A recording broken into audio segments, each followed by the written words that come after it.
Coba deh, Anda bayangin sebentar.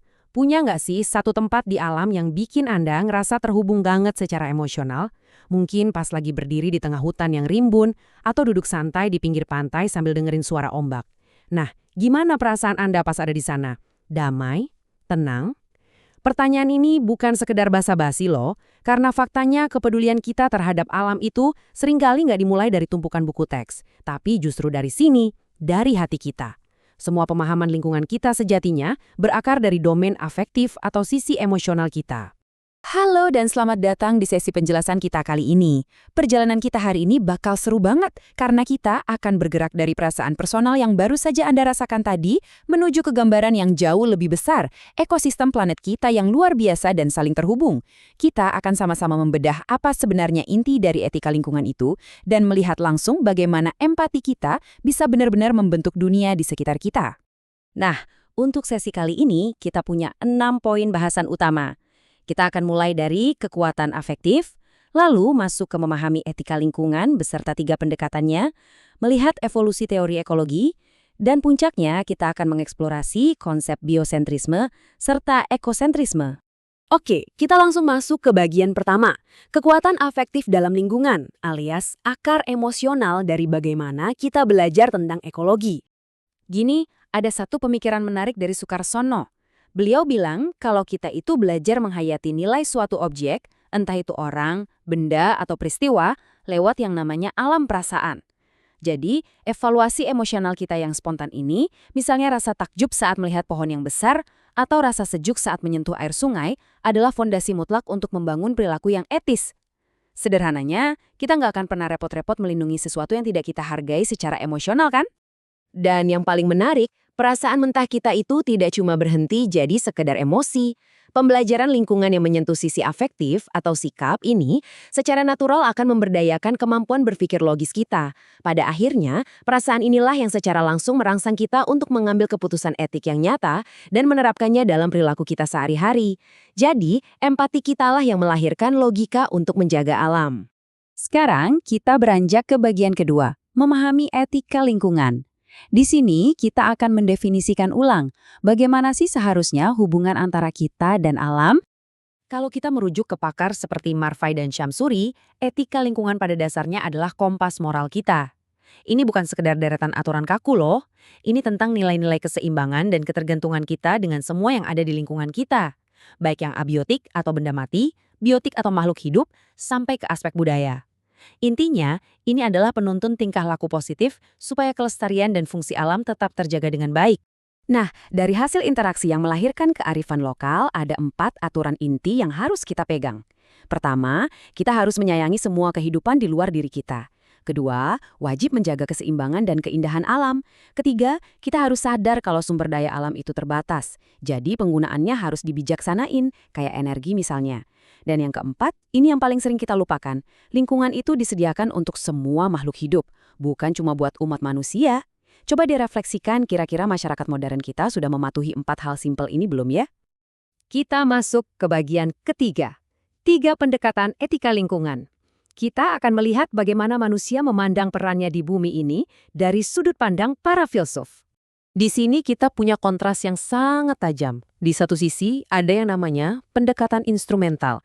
Pendekatan ini tuh antroposentris banget alias cuma berpusat pada manusia. Alam murni dipandang sebagai alat untuk memenuhi kebutuhan materi kita. Bahayanya kalau alam sudah tidak menguntungkan buat kita, ya alam tidak akan dilindungi.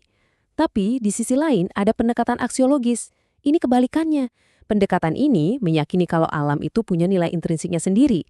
Manusia punya kewajiban moral untuk melindungi alam, terlepas dari apakah alam itu menguntungkan kita secara materi atau tidak. Di antara 2 kubu yang saling bertolak belakang tadi, ada sebuah jalan tengah, yaitu pendekatan antropologis.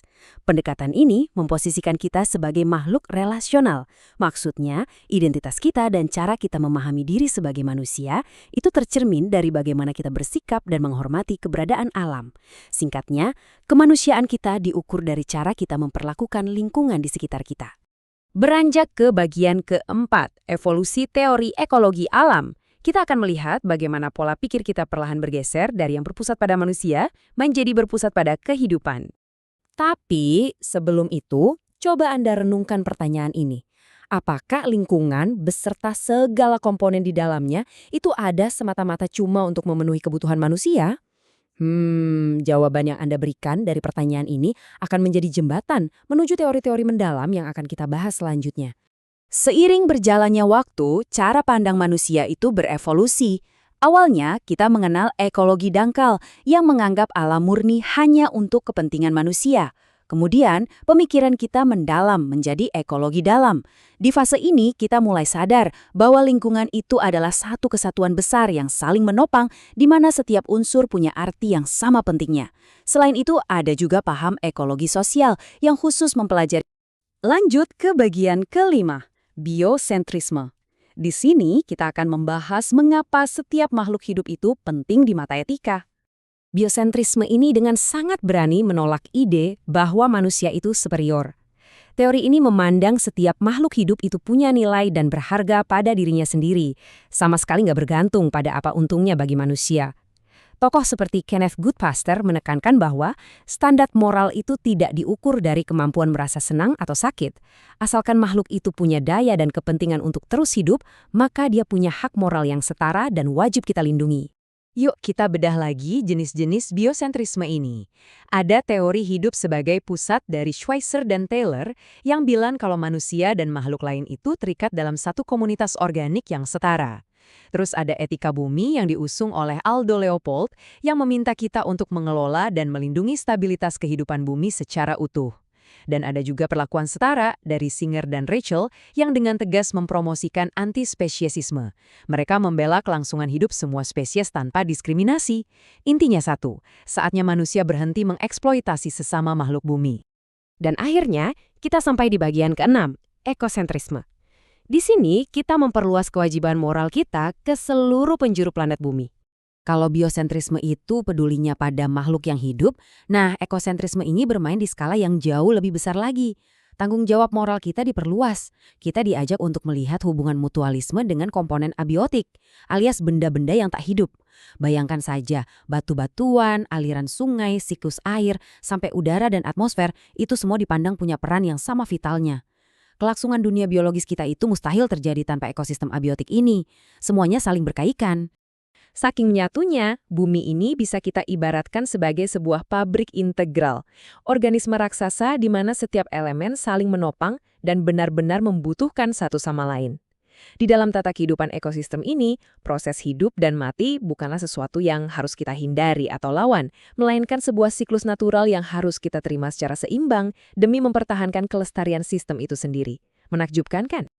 Jadi, setelah melewati perjalanan panjang ini, semuanya kembali lagi kepada Anda. Kita sudah membahas bagaimana etika lingkungan bertransformasi dari sebuah perasaan afektif sederhana menjadi sebuah rasa tanggung jawab untuk seluruh planet bumi. Sekarang, setelah Anda benar-benar memahami koneksi emosional yang mendalam ini, pertanyaan saya untuk Anda adalah bagaimana perasaan tersebut akan Anda ubah menjadi tindakan yang nyata? Keputusan-keputusan kecil apa yang akan Anda ubah mulai hari ini untuk turut menjaga pabrik integral kita ini? Yuk kita mulai dari kepedulian di hati, lalu ubah jadi aksi. Terima kasih sudah bergabung dalam penjelasan kali ini, dan sampai jumpa di topik seru kita yang selanjutnya.